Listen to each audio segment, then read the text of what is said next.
रेशमी कीड़ों को पालते हैं, फिर इनको इकट्ठा करके इनमें से रुई निकालते हैं। तो फिर इनके उनसे जो वो होती हैं ना, घरों में रोज़गार, कुछ औरतें ऐसी होती हैं इनमें से निकाल के तो वो करती हैं घरों के लिए, इनमें से रोज़गार होता है।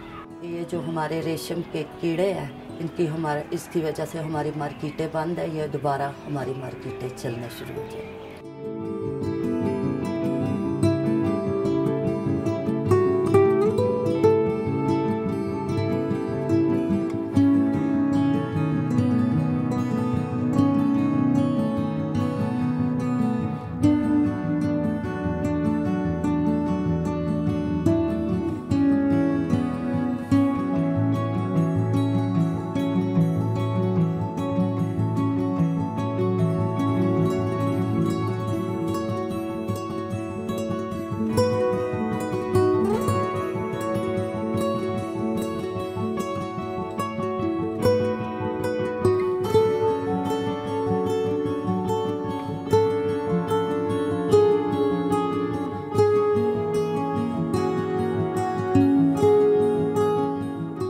सन 2000 में ये सेंट्रल एशिया के जो मसनूई धागे थे वो आना पाकिस्तान की तरफ आना शुरू हो गए। इस वजह से इस धागे का वो वैल्यू ख़त्म हो गई है।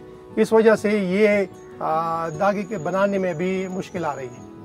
हुकूमत या दीगर इमदादी इदारे जो इधर काम कर रहे हैं मर्ज एरिया में, अगर वो उन ख़वातीन का मदद करे तो इंशाल्लाह ये अब रेशम की पैदावार बढ़ सकती है।